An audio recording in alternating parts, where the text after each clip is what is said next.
આજના ઊંડાણપૂર્વકના વિશ્લેષણમાં આપણું સ્વાગત છે. આજે આપણે એક જાસૂસની જેમ બાળકના મનની અંદરની દુનિયામાં એક સફર કરવાના છીએ. હા, અને આપણી પાસે ગાઈડ તરીકે છે જીન પિયાજેનો સંજ્ઞાનાત્મક વિકાસનો સિદ્ધાંત. બરાબર, જે ખાસ કરીને ટેટ અને સીટીટી જેવી પરીક્ષાઓ માટે તો બહુ જ મહત્વનો છે. પણ આજે આપણે ખાલી ગોખણપટ્ટી નથી કરવાની. ના, બિલકુલ નહીં. આપણું મિશન એ સમજવાનું છે કે એક બાળક જેની દુનિયા શરૂઆતમાં ફક્ત સ્પર્શ અને સ્વાદ પૂરતી જ હોય, એ કેવી રીતે મોટું થઈને ન્યાય અને સ્વતંત્રતા જેવા મોટા વિચારો પર તર્ક કરતો થઈ જાય છે. અને આ જ પિયાજેના કામનો જાદુ છે. એમનો રસ એમાં નહોતો કે બાળક કેટલું જાણે છે, પણ એમાં હતો કે તે કેવી રીતે વિચારે છે. એમનો મૂળભૂત વિચાર જ ક્રાંતિકારી હતો કે બાળકો ખાલી વાસણ નથી કે જેમાં આપણે જ્ઞાન ભરીએ. એ નાના વૈજ્ઞાનિકો છે. એકદમ સાચી વાત. જે દુનિયા સાથેના અનુભવોથી જાતે જ પોતાનું જ્ઞાન બનાવે છે. અને આ વિકાસ અચાનક નથી થતો, એ તબક્કાવાર થાય છે. બરાબર. એટલે કે આ કોઈ સીધી રેખા નથી, પણ એક પછી એક પગથિયાં ચડવા જેવું છે. તો ચાલો શ્રોતાઓ માટે આખી સીડીનો એક નકશો આપી દઈએ. મુખ્ય 4 તબક્કા ક્યાં છે? ચોક્કસ. આ 4 તબક્કા એક નિશ્ચિત ક્રમમાં આવે છે. પહેલો છે સાંવેદનિક કારક તબક્કો, એટલે કે સેન્સરી મોટર સ્ટેજ, જે જન્મથી લગભગ 2 વર્ષ સુધી. ઓકે. બીજો પૂર્વ કાર્યાત્મક તબક્કો, પ્રી ઓપરેશનલ સ્ટેજ, જે 2 થી 7 વર્ષનો છે. ત્રીજો મૂર્ત કાર્યાત્મક તબક્કો, કોન્ક્રીટ ઓપરેશનલ સ્ટેજ, 7 થી 11 વર્ષ. અને છેલ્લો ચોથો ઔપચારિક કાર્યાત્મક તબક્કો, જે 11 વર્ષ પછી શરૂ થાય છે. અને મહત્વની વાત એ છે કે આ ક્રમ ફિક્સ છે ને? કોઈ બાળક ત્રીજા તબક્કામાંથી સીધું ચોથામાં નથી જઈ શકતું. ના, આ ક્રમ કુદાવી શકાતો નથી. ચાલો તો પહેલા તબક્કા પર જઈએ. સાંવેદનિક કારક તબક્કો, જન્મથી 2 વર્ષ. આના નામ પરથી જ લાગે છે કે બધો ખેલ ઇન્દ્રિયો અને શારીરિક હલનચલનનો છે. બિલકુલ. આ ઉંમરે બાળક માટે દુનિયા એટલે અહીં અને અત્યારે જ. એની પાસે ભાષા તો છે નહીં, એટલે એ એની 5 ઇન્દ્રિયોથી જ દુનિયાને સમજે છે. જોવું, સાંભળવું, સ્પર્શવું. હા, અને ચાખવું, સૂંઘવું. સાથે સાથે શારીરિક ક્રિયાઓ જેમ કે વસ્તુ પકડવી, મોંમાં નાખવી, ફેંકવી, આ જ એના સાધનો છે. પણ સાંભળ્યું છે કે શરૂઆતમાં એમની દુનિયા બહુ વિચિત્ર હોય છે.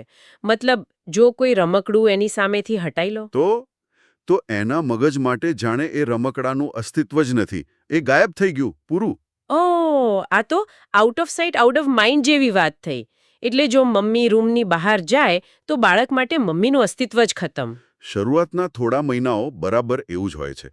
અને આ જ વાત આપણને આ તબક્કાની સૌથી મોટી સિદ્ધિ તરફ લઈ જાય છે.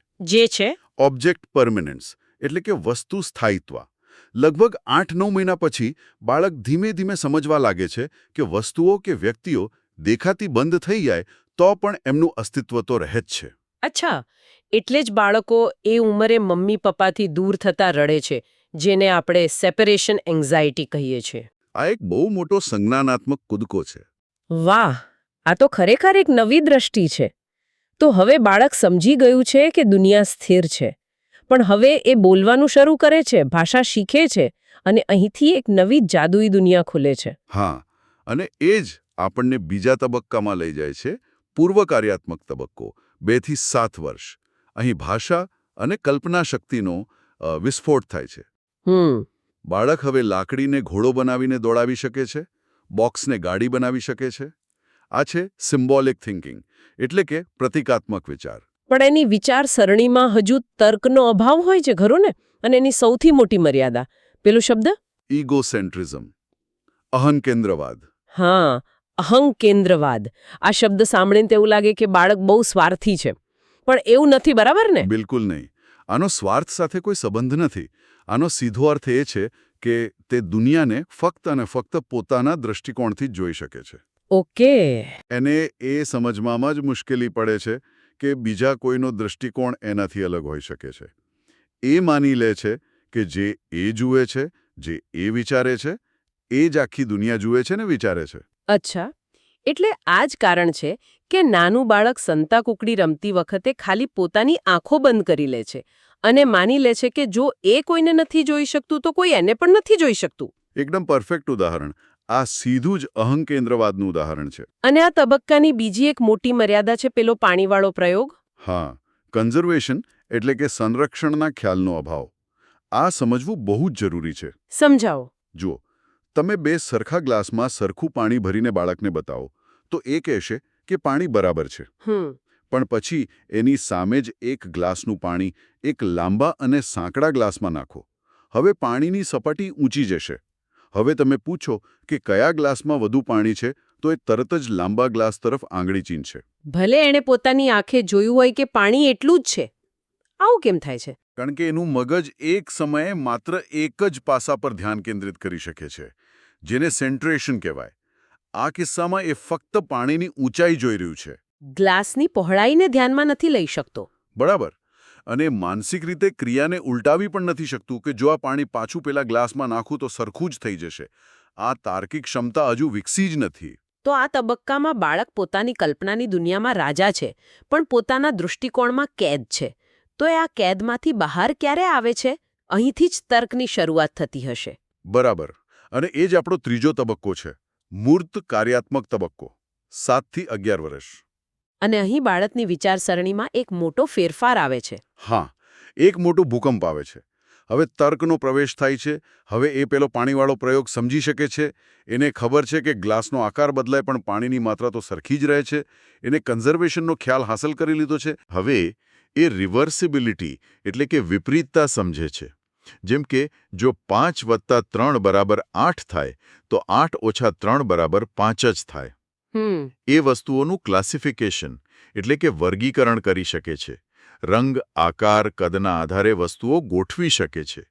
એ સિરિએશન એટલે કે ક્રમબદ્ધતા પણ કરી શકે છે, જેમ કે લાકડીઓને લંબાઈ પ્રમાણે ગોઠવવી. એની વિચારસરણી હવે વધુ વ્યવસ્થિત અને તાર્કિક બની ગઈ છે. પણ એ એક મોટો પણ છે. નામમાં જ મૂર્ત શબ્દ છે. આનો શું અર્થ છે? એ જ આ તબક્કાની મર્યાદા છે.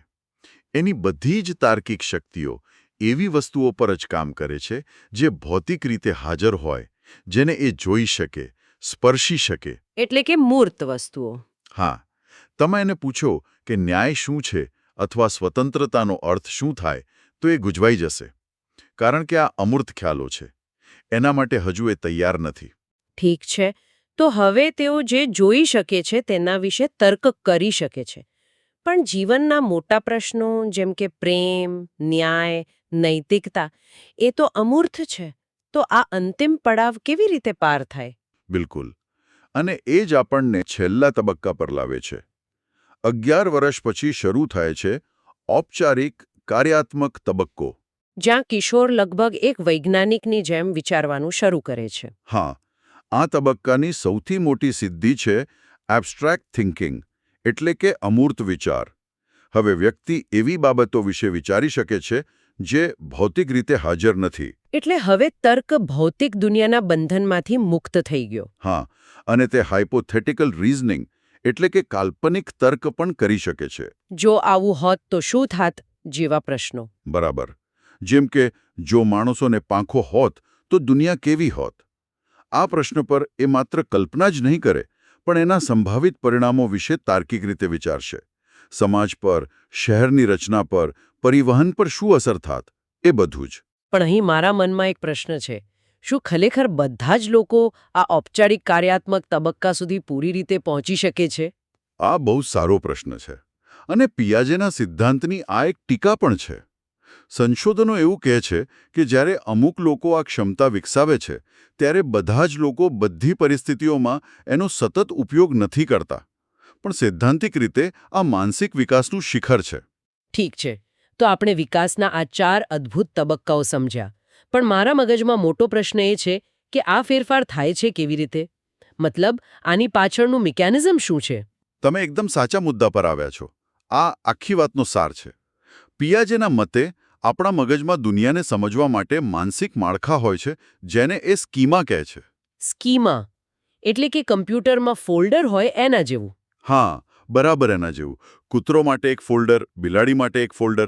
જ્યારે પણ આપણને કોઈ નવી માહિતી મળે ત્યારે આપણું મગજ આ સ્કીમા સાથે બેમાંથી એક કામ કરે છે. અને એ 2 પ્રક્રિયાઓ કઈ? પહેલી છે એસિમિલેશન એટલે કે આત્મસાતીકરણ. આત્મસાતીકરણ. જ્યારે નવી માહિતી આપણા જૂના ફોલ્ડરમાં સરળતાથી ફિટ થઈ જાય. જેમ કે બાળકે 4 પગવાળું પૂંછડીવાળું ભસતું પ્રાણી જોયું અને એના માટે કૂતરો નામનું ફોલ્ડર બનાવ્યું. હવે બીજા કોઈ અલગ રંગના કૂતરાને જુએ તો એ સરળતાથી એને કૂતરોવાળા ફોલ્ડરમાં મૂકી દેશે. આ થયું આત્મસાતીકરણ. પણ જો એ 4 પગવાળા પ્રાણીને જુએ જે મ્યાઉ બોલે છે તો શું? એ તો કૂતરોવાળા ફોલ્ડરમાં ફિટ નહીં થાય. અને અહીં જ બીજી અને વધુ શક્તિશાળી પ્રક્રિયા આવે છે, એકોમોડેશન એટલે કે સમાયોજન. સમાયોજન. જ્યારે નવી માહિતી જૂના ફોલ્ડરમાં ફિટ નથી થતી ત્યારે મગજમાં એક પ્રકારનું અસંતુલન ઊભું થાય છે, એક ગૂંચવણ. આ ગૂંચવણને દૂર કરવા માટે મગજ કાં તો જૂના ફોલ્ડરને બદલે છે અથવા તો એક તદ્દન નવું ફોલ્ડર બનાવે છે. તો આ કિસ્સામાં એ બિલાડી નામનું એક નવું ફોલ્ડર બનાવશે. બરાબર. એણે પોતાની સમજને બદલી, પોતાની સ્કીમાને એડજસ્ટ કરી. આ જ સાચું શીખવું છે. તો આત્મસાતીકરણ એટલે જૂના ખાનામાં નવું જ્ઞાન ભરવું અને સમાયોજન એટલે નવું જ્ઞાન ભરવા માટે નવું ખાનું બનાવવું અથવા જૂના ખાનાને બદલવું. પણ આ બંને વચ્ચે સંતુલન કેવી રીતે જળવાય છે? આ જ ત્રીજો અને સૌથી મહત્વનો ખ્યાલ છે, ઇક્વિલિબ્રેશન એટલે કે સંતુલિતકરણ. ઓકે. પિયાજે માને છે કે આપણું મગજ હંમેશા સંતુલનની સ્થિતિમાં રહેવા માંગે છે. જ્યારે આપણે કંઈક નવું જોઈએ છીએ, જે આપણી સમજમાં નથી આવતું, ત્યારે આપણે અસંતુલન અનુભવીએ છીએ. એટલે કે પેલી ગૂંચવણ. હા, અને આ ગૂંચવણ જ આપણને સમાયોજન કરવા માટે પ્રેરે છે. અને જ્યારે આપણે નવી સમજ બનાવી લઈએ છીએ, ત્યારે આપણે ફરીથી સંતુલનની સ્થિતિમાં આવી જઈએ છીએ. આ આખી પ્રક્રિયા જ શીખવાની પ્રક્રિયા છે. વાહ! તો ભૂલો કરવી કે ગૂંચવાવું એ શીખવાની પ્રક્રિયાનો એક અનિવાર્ય ભાગ છે. એ મગજને સિગ્નલ આપે છે કે હવે પોતાની સમજને અપડેટ કરવાનો સમય આવી ગયો છે. એકદમ સાચી વાત. ચાલો, તો પરીક્ષાની તૈયારી કરતા શ્રોતાઓ માટે એક ઝડપી પુનરાવર્તન કરી લઈએ. આપણી ગાઈડમાં જે ગોલ્ડન ટેબલ છે તેના મુખ્ય મુદ્દાઓ કયા છે? ચોક્કસ. આ 4 કીવર્ડ્સ યાદ રાખવા ખૂબ જ મહત્વપૂર્ણ છે. સાંવેદનિક કારક તબક્કો, મુખ્ય સિદ્ધિ, વસ્તુ સ્થાયિત્વ. ઓકે. પૂર્વ કાર્યાત્મક તબક્કો, મુખ્ય મર્યાદા, અહંકેન્દ્રવાદ. બરાબર. મૂર્ત કાર્યાત્મક તબક્કો, મુખ્ય સિદ્ધિ, સંરક્ષણ. અને છેલ્લે ઔપચારિક કાર્યાત્મક તબક્કો, મુખ્ય સિદ્ધિ, અમૂર્ત વિચાર. અને આ બધી સમજણનો વર્ગખંડમાં શું અર્થ થાય છે? જો કોઈ શિક્ષક આ સિદ્ધાંતને સમજે તો એમની ભણાવવાની રીતમાં શું ફેરફાર આવવો જોઈએ? આ જ સૌથી મહત્વનો પ્રશ્ન છે. પિયાજેના મતે શિક્ષકની ભૂમિકા જ્ઞાન આપનાર લેક્ચરરની નથી. તો શું છે? એક ફેસિલિટેટરની છે, એટલે કે સુવિધાકર્તા. શિક્ષકનું કામ ખાલી વાસણમાં જ્ઞાન ભરવાનું નથી. એમનું કામ એવું વાતાવરણ અને એવા અનુભવો પૂરા પાડવાનું છે જ્યાં બાળક જાતે પ્રવૃત્તિ કરીને, શોધખોળ કરીને અને ભૂલો કરીને. હા, અને ભૂલો કરીને પોતાનું જ્ઞાન રચી શકે. શિક્ષકે એવા પ્રશ્નો પૂછવાના છે જે બાળકના મનમાં પેલું અસંતુલન પેદા કરે, જેથી એ સમાયોજન કરવા અને ઊંડાણપૂર્વક શીખવા માટે પ્રેરિત થાય. તો આજે આપણે જીન પિયાઝેના સિદ્ધાંત દ્વારા બાળકના મનની એક અદ્ભુત યાત્રા કરી.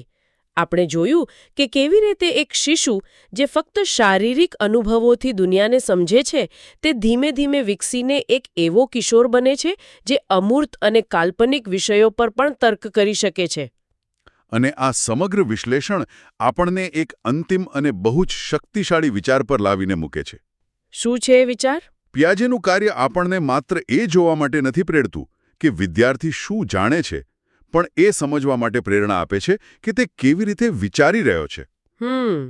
તેથી આગલી વખતે જ્યારે વર્ગમાં કોઈ વિદ્યાર્થી કોઈ પ્રશ્નનો ખોટો જવાબ આપે ત્યારે એને તરત જ સુધારવાને બદલે એક ક્ષણ માટે થોભીને વિચારજો કે આ જવાબ ક્યાંથી આવ્યો. બરાબર. આ જવાબ એના સંજ્ઞાનાત્મક વિકાસના કયા તબક્કામાંથી આવી રહ્યો છે? એ કયા પ્રકારના તર્કનો ઉપયોગ કરી રહ્યો છે જે એને આ જવાબ સુધી દોરી ગયો? કારણ કે એ ખોટા જવાબમાં જ એની વિચારસરણીની ચાવી છુપાયેલી છે. અને આ પ્રશ્ન પર વિચારવું એ જ આ સિદ્ધાંતને સાચા અર્થમાં સમજવા બરાબર છે.